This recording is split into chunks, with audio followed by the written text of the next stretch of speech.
a l'acide chlorhydrique CH3O+, plus Cl-, mais je vais écrire la réaction, donc la demi-équation. Premièrement, H3O+, qu'est-ce qu'il va faire? Il va perdre un proton H+, plus Cl-. Donc, et on mélange l'acide chlorhydrique avec l'eau. Donc, les couples, on a ici H3O+, slash H2O. Donc, l'eau est un ampholyte. Donc, l'eau joue le rôle d'une base ici. Donc, la base ici, c'est H2O plus H+, parce que c'est une base, va donner H3O+. Donc, on simplifie. Après, on va faire HCl plus H2O. Il va donner H3O+, plus Cl-. Donc, c'est l'équation de la réaction acido-basique entre l'acide chlorhydrique et l'eau. Donc, calculer la quantité de matière. Deuxièmement, la quantité de matière initiale des réactifs. Ici, on a l'acide chlorhydrique et l'eau. L'eau est toujours en excès. Maintenant, on calcule la concentration la quantité de matière de HCl. Donc, la quantité de matière de HCl égale à la masse sur la masse molaire. Mais maintenant, on a la concentration. Donc, qu'est-ce qu'on va faire? La quantité de HCl égale à C fois V. Donc, C fois V. Donc, 3,5 fois 10 à la puissance moins 2 multiplié par 100 fois 10 à la puissance moins 3. Maintenant, regardez. Ici, 10 à la puissance moins 2 fois 10 à la puissance 2, c'est 1. Donc, la quantité de matière de HCl, c'est 3,5 fois 10 à la puissance moins 3 mol. Troisièmement, dresser le tableau d'avancement. On dresse le tableau d'avancement.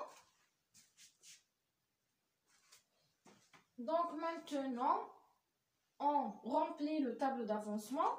NaHCl, c'est 3,5 10 à la puissance moins 3. Moins X.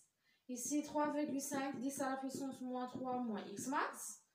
Ici, l'eau en excès. H3O+, premièrement, à l'état initial, c'est 0. Maintenant, c'est X après X max. C'est N-0 après X max.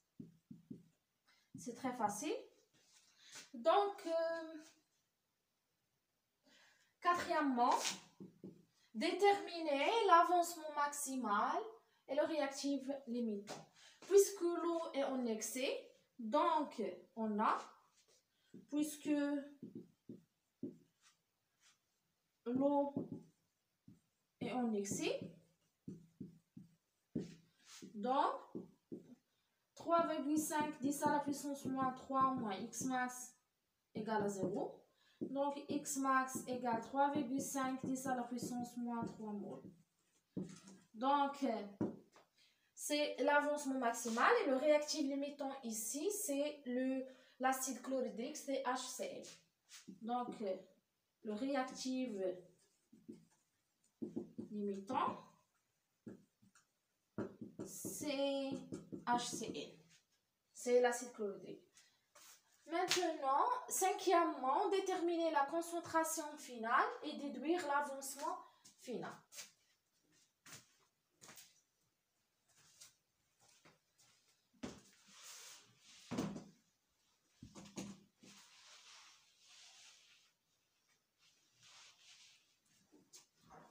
Donc, regardez, on a la concentration de H3O+ finale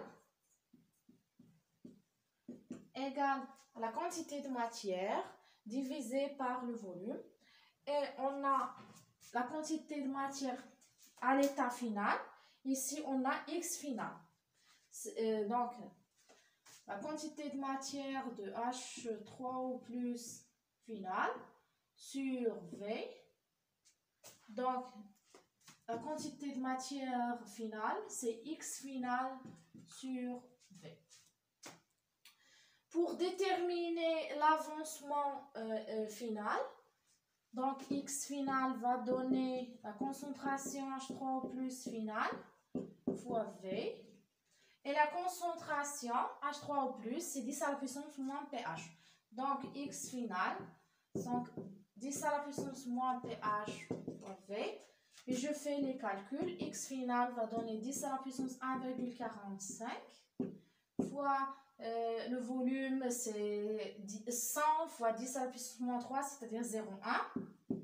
J'utilise la calculatrice, ici moins,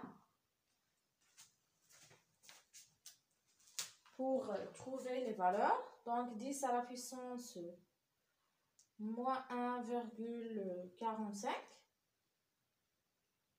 multiplié par 0,1 va donner 3,5 fois 10 à la puissance moins 3 mol. Sixièmement, calculer le taux d'avancement. Que peut-on conclure? Que peut-on conclure maintenant? J'efface pour terminer. Donc, sixièmement, le taux d'avancement, c'est X final sur X max. Donc, taux égal, X final, c'est 3,5 10 à la puissance moins 3 mol.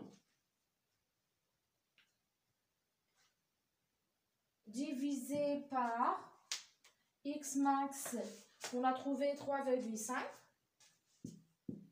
10 à la puissance moins 3 mol.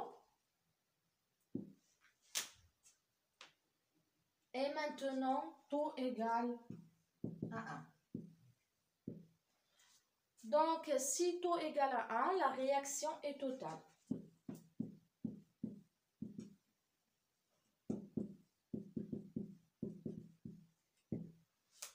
Si taux est entre 0 et 1, la réaction est limitée.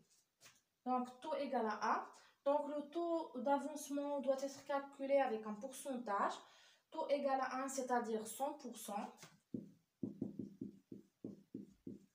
Si taux, ici la condition, c'est taux est entre 0 et 1, la réaction est limitée, comme vous regardez.